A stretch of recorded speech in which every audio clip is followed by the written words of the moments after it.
इस दुनिया में हर इंसान एक मैट्रिक्स में फंसा हुआ है दोस्तों, और वो मैट्रिक्स क्या है? वो दुनिया में नहीं, वो आपके दिमाग के अंदर ही है। आपको जबरदस्ती यकीन दिला दिया जाता है कि ये काम तू नहीं कर सकता। आपको आज एहसास भी नहीं होगा, आप जो फैसले ले रहे हो, जो कार्य चुन रहे हो, जो कर रहे हो नहीं कर रहे हो, आपका दिमाग आपको बिना कारण के बता रहा है कि तू ये नहीं कर सकता, तू इसके लिए नहीं बना। पूरी कैपेसिटी है आपके पास वो करने की। कई बार इंसान को मजबूरी में करना ही पड़ जाता है, पर दिमाग कह देता है ये नहीं कर सकता, बाउंड्री सेट कर दी जबरदस्ती की दिखाने के लिए। ये बॉर्डर है जी, आप इसको क्रॉस नहीं कर सकते। करके तो देखो कभी क्रॉस। मैं ये नहीं कर पाऊंगा, मैं लोगों से बात नहीं कर पाऊंगा, मैं दूसरे देश जाके नहीं मेहनत कर सकता, मैं अब और पढ़ाई लिखाई नहीं कर सकता, मेरी उम्र हो गई है, ये फील्ड मेरे लिए नहीं बनी, साइंस मेरे लिए नहीं बनी, मैथ्स मेरे लिए नहीं बनी। कुछ नहीं है, सब नकली बाउंड्रीज हैं, फंसाया जा रहा है आपको। इससे निकलना बहुत आसान है। एक बार नहीं 10 बार उस काम को कर लो, अपने आप निकल जाओगे। क्योंकि 1-2 बार करोगे तो आपका मन ही आपको इतना रोक देगा, इतना कमजोर बना देगा, आप गलतियां कर जाओगे। ठान लोगे कि करना ही करना है, कर जाओगे। हम तो एक मच्छर से भी गए गुजरे हैं दोस्तों। एक इंसान अपने आप को पूरा ढक लेता है मच्छरों से बचने के लिए। उस मच्छर का सोचो बेचारे का, उसके सामने खून से भरा हुआ रसीला पिलपिला शरीर है, पर ढका पड़ा है, कवर्ड है, चाहकर भी उससे आनंद नहीं ले सकता, तो भी हार नहीं मानता। पांव की उंगली में जाकर नाखून से जस्ट ऊपर काट देगा बेचारा, या कान के ऊपर काट देगा बेचारा, सर के पास काटेगा, कितनी परेशानी होती होगी उसको, पर भूखा नहीं जाता। वो तो शिकायत नहीं करता कि इतना बड़ा शरीर है, इतनी सी जगह नहीं दे सकता मेरे को। बहुत धक्के खाता है, घूमता है, फिर राह बना लेता है। हम लोग क्रिप करते रहते हैं, ये नहीं हुआ, ये हो सकता था, वो होना चाहिए था, ये नहीं हुआ, ये परफेक्ट नहीं है। हम लोग इस दुनिया में मौजूद ही नहीं है, कोई भी इंसान इस दुनिया में मौजूद नहीं है दोस्तों। हम सब सिर्फ अपने दिमाग द्वारा बनाई हुई एक दुनिया में जी रहे हैं, ख्यालों की दुनिया में जी रहे हैं। जैसा हमारा दिमाग सोचता है, इस दुनिया को समझता है, उसने डिक्लेयर कर दिया है कि ये दुनिया ऐसी है। जो इस दुनिया में सुख ढूंढता है उसको सुख ही मिल जाते हैं, कितने ही गम चारों तरफ हो, परेशानी है, उसको सुख मिल जाते हैं।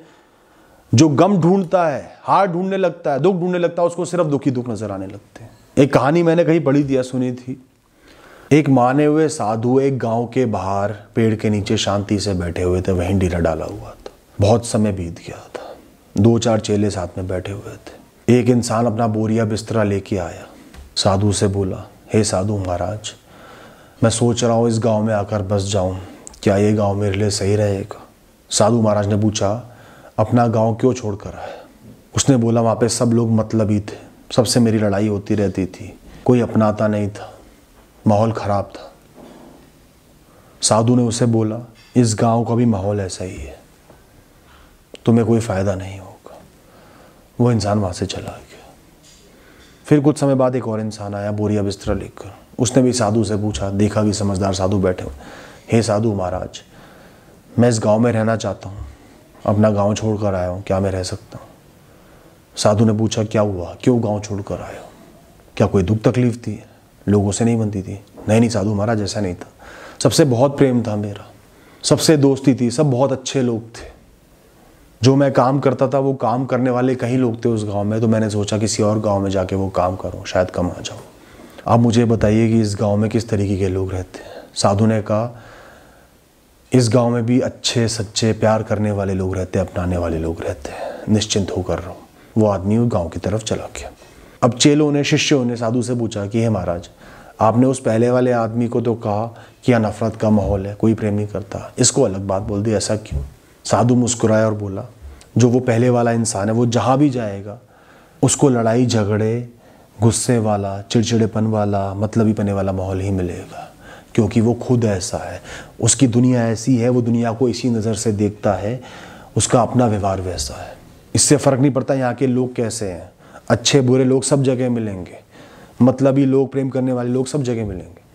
उसने अपनी दुनिया ऐसी बना ली कि उसको चारों तरफ नफरत का भाव नज़र आ रहा है, दुश्मनी नज़र आ रही है, तो वो यहाँ भी ऐसा ही जीवन जिएगा। मैंने उसको कुछ झूठ नहीं बोला।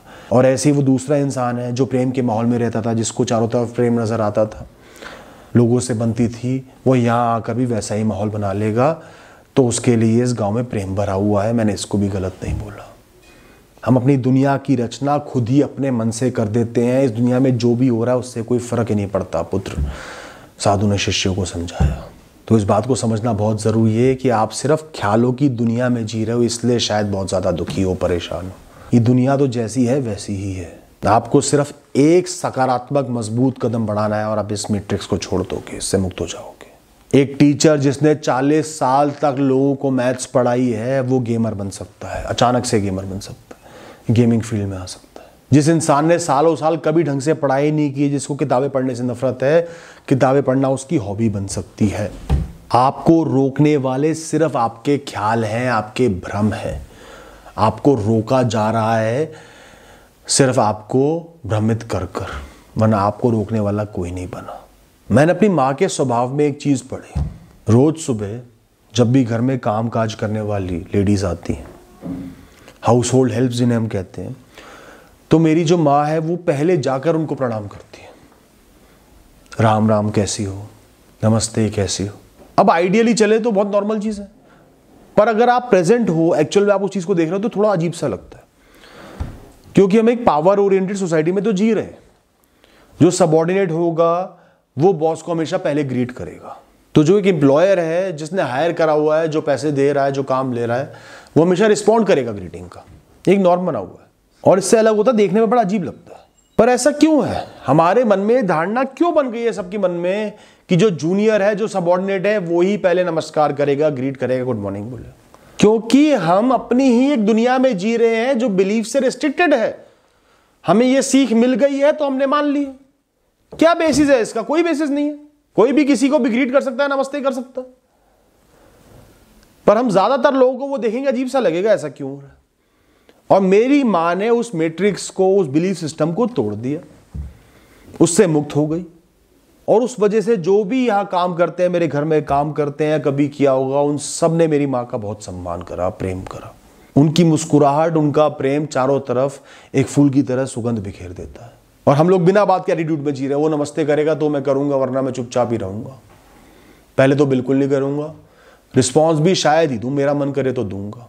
जीते रहो ऐसा, क्या ही हो जाएगा। आपके जो बिलीव्स है ना, जो ख्याल है, जो सोच है, वो बुलबुले हैं, होंगे, फोड़ दो, एक क्षण में फट जाएंगे, दूसरा पैदा हो जाएगा। पर हमने उन्हें इतना मजबूत कर दिया, इतना ज्यादा मेंटेन करा है, सालों सालों पत्थर के बन गए। मुझे एक बात बता, अगर हमारा जो दिमाग है, ब्रेन है, वो और हमारा माइंड, हमारी बुद्धि, हमारा मन एक ही चीज है, तो ऐसा क्यों है कि एक हेल्दी ब्रेन खुशी में जी रहा है और एक हेल्दी ब्रेन, वैसा ही ब्रेन जबरदस्त डिप्रेशन में है? एक इंसान का फिजिकल दिमाग उसके ख्यालों से क्यों कंट्रोल्ड है? ख्यालों की वजह से उसमें हार्मोन्स की फ्लक्चुएशन हो जाती है, न्यूरॉन्स की फ्लक्चुएशन हो जाती है। क्यों नहीं वो फिजिकल ब्रेन हमारे ख्यालों को चला रहा? कि ब्रेन को परफेक्ट कंडीशन में ले आओ, कोई डिप्रेशन नहीं, कोई बुरा ख्याल नहीं है ना ऐसा। तो कौन किसका बाप हुआ? हम शरीर हुए, सिर्फ हार्ड मांस का पुतला हुए, या शरीर ही हुए, इसको संभालने वाला हुए? आपका माइंड, आपका मन एक सुपर नेचुरल एग्जिस्टेंस है, जिसने आपके ब्रेन को, आपके शरीर को कंट्रोल में रखा हुआ है। पर चूंकि लोग उसको देख नहीं पाते, समझ नहीं पाते, वो फिजिकली मौजूद नहीं है, हम उसको नकार देते हैं।